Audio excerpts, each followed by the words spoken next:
Radio Publique Africaine.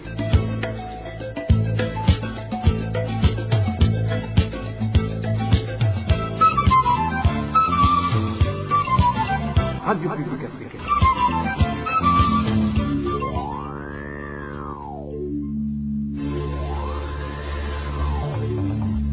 C'est le moment de suivre le journal parlé en français. À la présentation, Émile Nivasumbo.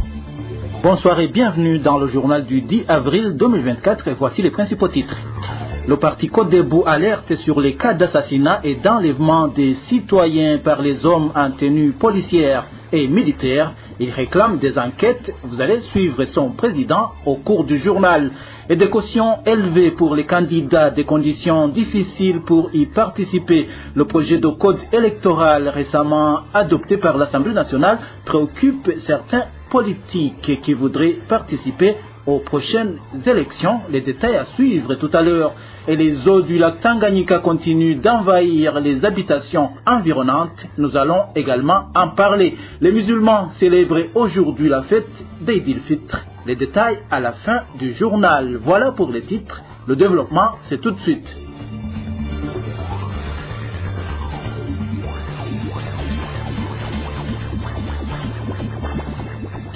Je vous le disais tantôt, dans les prochaines élections prévues au Burundi, chaque candidat devra ajouter dans son dossier un acte de déclaration de candidature de son parti politique ainsi qu'un certificat de nationalité. La caution du candidat au poste de président de la République a été revue à la hausse allant de 30 à 100 millions, tandis que celle d'un candidat député est passée de 500 000 à 2 millions. Tels sont en substance quelques amendements apportés à la nouvelle loi électorale. Sandrine Ngourikié nous en dit plus.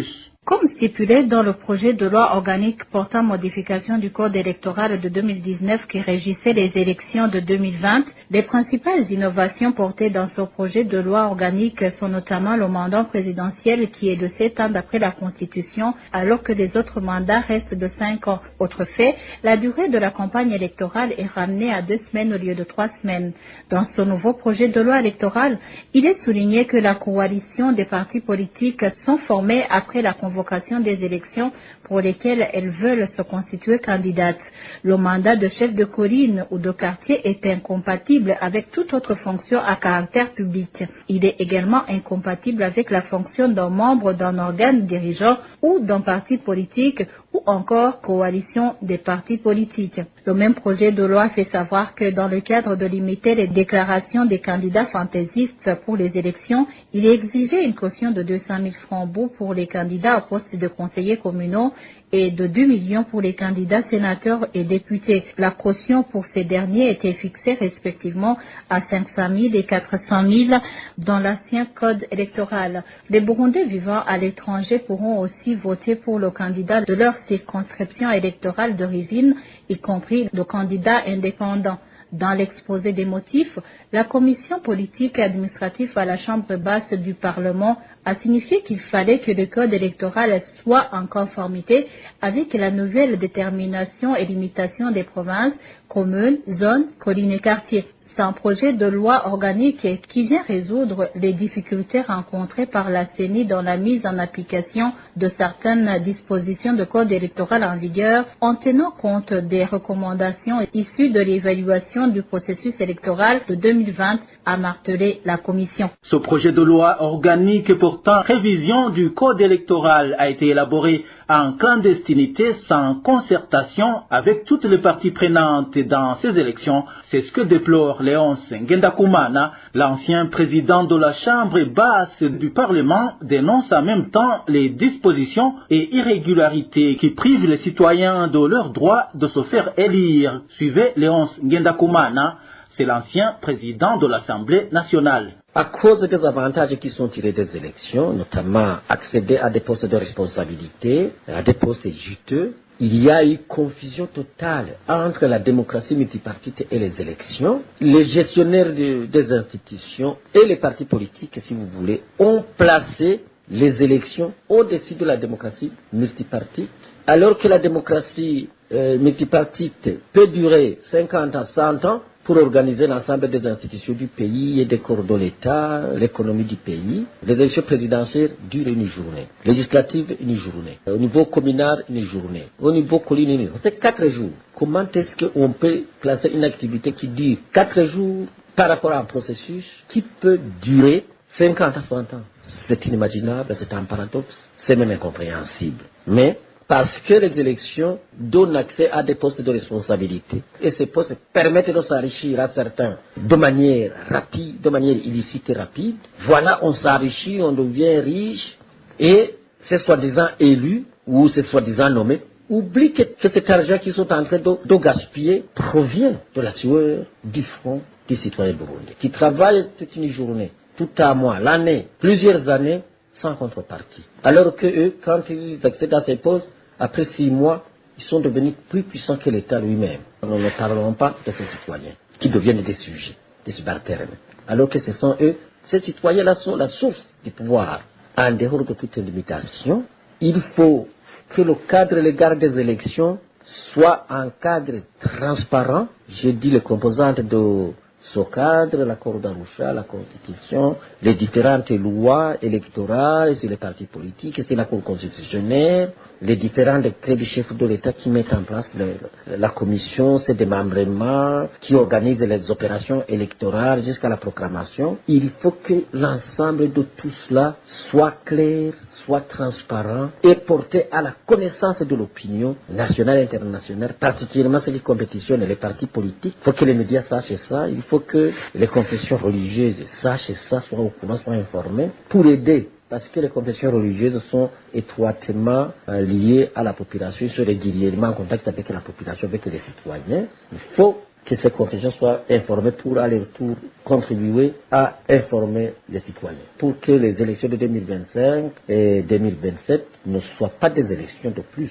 Sinon, continuer à travailler dans l'ombre, dans l'opacité, en ce qui concerne la préparation et l'organisation de ces élections, c'est hypothéquer l'avenir du Burundi et des Burundais. Je vous le disais également en titre, les organes étatiques chargés d'enquêter sur les crimes devraient respecter la procédure judiciaire pour accomplir cette tâche. Réaction faite par le président du parti Codebu, surtout en cette période où s'observent plusieurs cas d'arrestation dans le pays par des personnes en tenue militaire ou policière et que les familles ne sont pas au courant du motif et du lieu de détention. Kefa Nibizi interpelle les organes chargés de sécurité de prendre tous les Burundais au même pied d'égalité. Suivez Kefa Nibizi, c'est le président du parti Codebu.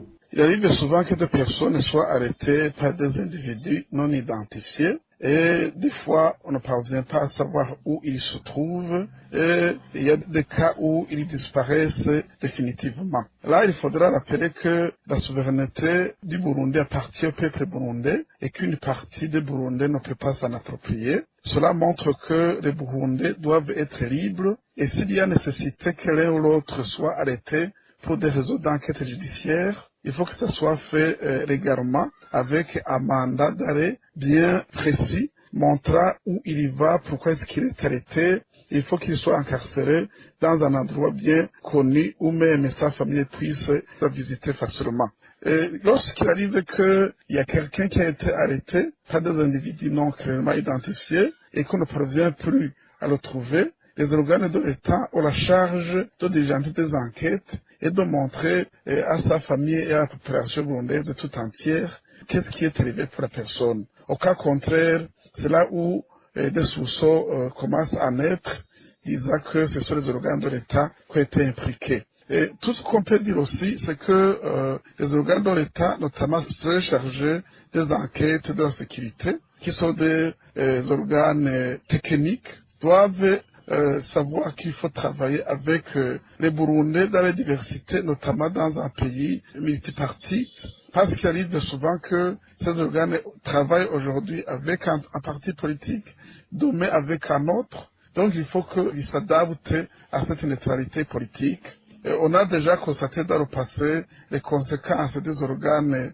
de sécurité ou d'enquête qui ont fait des forfaits à l'endroit des opposants. Ça a produit beaucoup de méfaits dans notre pays et je pense que personne ne veut retourner dans ce que nous avons vécu dans le passé. C'est pour cette raison que, en tout cas, les organes de l'État devraient tout faire pour que les arrestations arbitraires et surtout les cas de disparition soient arrêtés autant qu'on peut le faire. Dans un instant, nous parlons gouvernance. RPI. Encore un coup dur pour la société sucrière du Mosso. La campagne de production de sucre ne pourra pas démarrer à temps. L'annonce a été faite par les responsables de l'usine lors de la dernière réunion avec les représentants des travailleurs. Les travailleurs, eux, vont très loin et pensent que le démarrage de la campagne n'aura pas lieu avant le mois d'août. Eric Nyonzima. C'est dans la réunion du 4 avril dernier que les travailleurs de la Sosumo ont été informés que la campagne de production du sucre ne pourra pas démarrer au mois de mai comme prévu. Aris Ndakengruki, administrateur, directeur général de la Sosumo, a selon notre source indiqué aux représentants des travailleurs dans cette réunion que suite à l'état de machines indispensables dans la production du sucre qui sont en panne et dont la réparation tarde encore. Il s'agit de la chaudière, le turbo alternateur et la centrifugeuse. L'administrateur directeur général de la Sosumo a selon ses travailleurs révélé que la société indienne qui devait venir réparer ces machines tarde à venir. Elle exigerait une importante somme d'argent, chose à laquelle la Sosumo ne serait pas préparée. Cet état de choses inquiète le personnel de la Sosumo. Certains estiment même que la campagne ne pourra même pas débuter avant août. En ce qui concerne le démarrage de la campagne au début du mois de mai, je dirais que ce ne sera plus possible. Oui, ce ne sera plus possible. On a même peur que l'on entre dans le mois d'août avant que l'on ait démarré cette campagne. Tu sais pourquoi? Il y a des machines indispensables à la campagne qui ne sont pas fonctionnelles pour le moment. Une situation qui risque de durer encore plus longtemps. Aloïse Ndakengruki aurait rappelé aux représentants des travailleurs de cette entreprise que ça n'aura pas été la première fois que le démarrage de la campagne de production du sucre tarde dans la Sosumo. La rédaction de la RPA a cherché à joindre à ce propos Aloïse Ndakengruki, administrateur et directeur général de la Sosumo, mais il était injoignable. Pour rappel, pour cette année, les responsables de la Sosumo avaient promis que la campagne pour cette année commencerait le plus tôt que prévu au mois de mai. D'habitude, cette campagne démarre avec le mois de juillet pour prendre effet au mois de décembre vers Noël.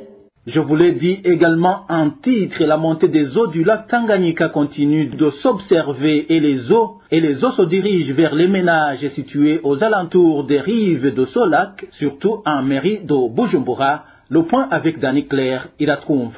Arrivé sur la route passant près du port de Bujumbura, l'on retrouve l'eau en provenance du lac Tanganyika qui déborde au milieu de cette route. Suite à cette montée des eaux du lac Tanganyika, cette route est devenue presque impraticable. De grosses pierres sont en train d'être positionnées sur le bord de cette route dans le but de la protéger, aussi d'empêcher que l'eau atteigne les infrastructures environnantes du lac Tanganyika, selon ce témoignage. Les eaux du lac Tanganyika ne cessent de monter. La plage se trouvant près du port de Bujumbura, de même que la route passant à côté de ce port, tous ces endroits sont débordés par les eaux du lac Tanganyika. Il est même devenu impossible que des véhicules empruntent cette partie. Actuellement, on voit des installations de grosses pierres pour essayer de freiner ces eaux afin qu'elles ne continuent pas à monter vers la route où se situe la radio-télévision nationale et surtout qu'une partie de cette route est aussi inondée. La situation est vraiment grave. Cette montée des eaux du lac Tanganyika se remarque aussi dans d'autres localités riveraines de ce lac. À titre illustratif, c'est la commune de Nyanzara qui est en province de Makamba, où certains habitants indiquent qu'ils ne savent pas quoi faire pour échapper à d'éventuels dégâts. Une situation qui les a poussés à décider de rester sur place. L'eau du lac Tanganyika est devenue très dangereuse. Une pire situation est vécue par des habitants vivant ou exerçant des métiers sur les rives du lac Tanganyika, en commune de Nyanzalak. Et partout, c'est le débordement des eaux de ce lac. Mais par manque de choix, nous vivons face à ces difficultés. Cette problématique de la montée des eaux du lac Tanganyika ne date pas d'aujourd'hui et a causé la suspension de différentes activités que bon nombre de citoyens burundais exercent sur les bords de ce lac. Malgré que cette situation est connue des autorités sur terrain, rien ne semble montrer une forte volonté des autorités de trouver des solutions immédiates à cette montée des eaux du lac Tanganyika et ses conséquences. Entre-temps, les habitants de la zone Gatumba, en commune Mutimbuzi de la province Bujumbura, la zone qui a été inondée par les eaux de la rivière Rusizi, vont être délocalisés vers les communes de Mubimbi et Kavezi à partir de lundi.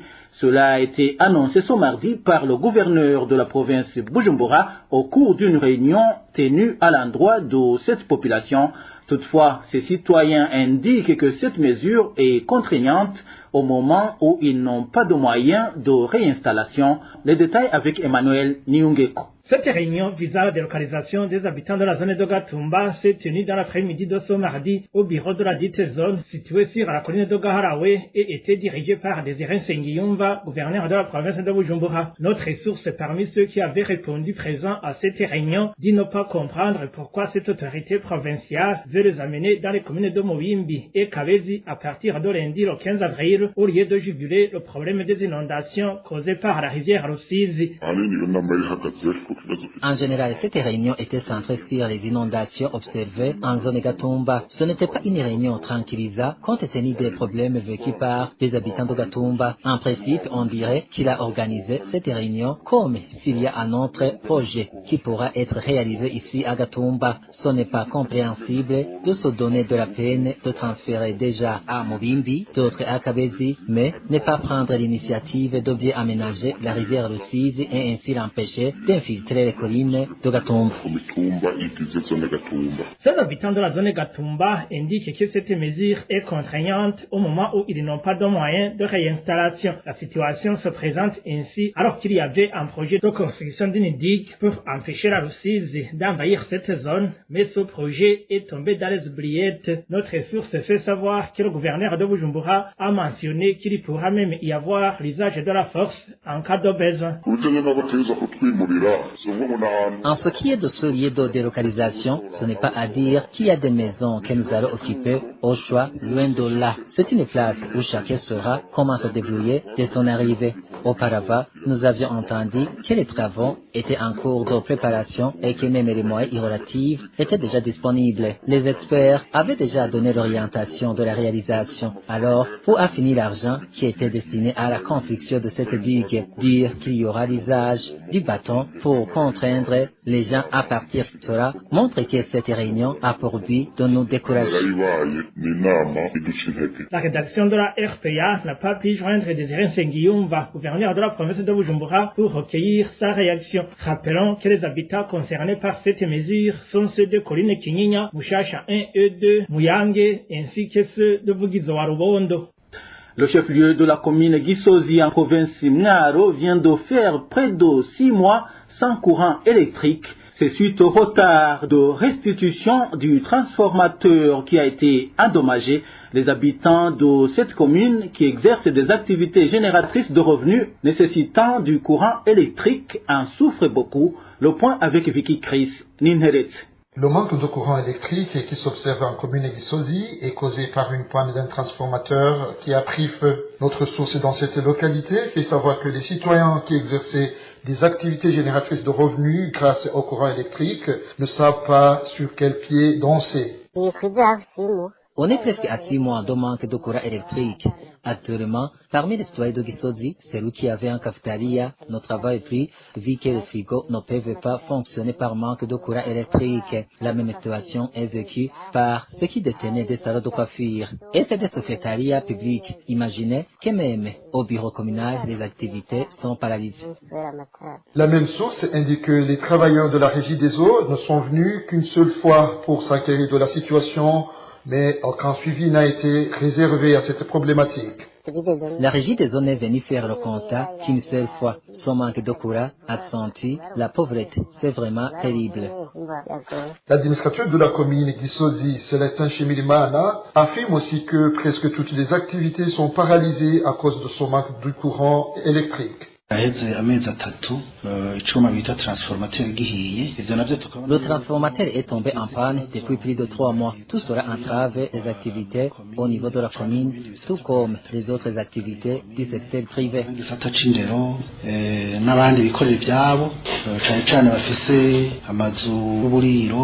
Les citoyens de cette commune, de Gisozi ainsi que l'administration, tous convergent actuellement sur le souhait d'obtenir un nouveau transformateur. La rédaction de la RPA n'a pas réussi à joindre les responsables de la régie des eaux dans la région où se situe la commune Gisozi pour recueillir leurs réactions. Pour clore cette édition, ce mercredi, la communauté musulmane du Burundi s'est associée aux autres musulmans du monde entier dans la célébration de la fête d'Eid el-Fitr qui marque la fin du jeûne du mois de Ramadan. Le chef du Conseil supérieur des chers, Hassan Nyamweru, a demandé aux musulmans de garder le comportement de partage qui les a caractérisés durant le mois de jeûne. Il appelle aussi les musulmans à participer dans les prochaines élections. La religion musulmane n'a pas oublié les pauvres, n'a pas oublié les veuves, n'a pas oublié les orphelins. Il y a ce qu'on appelle zakat al-fitr. Tout le monde doit donner ça, 3 kilos par tête. C'est-à-dire le monsieur qui est à côté de moi par exemple, s'il a une famille qui est composée de 5 personnes, il doit donner au minimum 15 kilos pour donner aux veuves et aux orphelins, afin qu'aujourd'hui, ils trouvent aussi à manger. Mais je profite de cette occasion pour dire que ces problèmes qui persistent toujours dans notre pays, la seule solution, il faut se contrôler d'abord, pour d'abord laisser nos péchés et retourner au bon Dieu. Il est facile pour lui de changer la situation. Les musulmans, comme tant de Burundais, les musulmans sont des Burundais. Avant d'être musulmans, ils sont des Burundais. Et la loi de voter, c'est leur loi aussi. Telle que stipule la constitution burundaise, ils doivent répondre massivement aux élections qui sera dans les années à venir. Hassan Nyamweru, le représentant du Conseil supérieur des chers au Burundi. Et voilà, c'est par ici que nous mettons un point final au journal du 10 avril 2024. Merci à vous tous qui nous avez suivis. À la présentation, c'était Émile Niwasumba. Joyeuse fête d'Eid el-Fitr à tous les musulmans. Au revoir.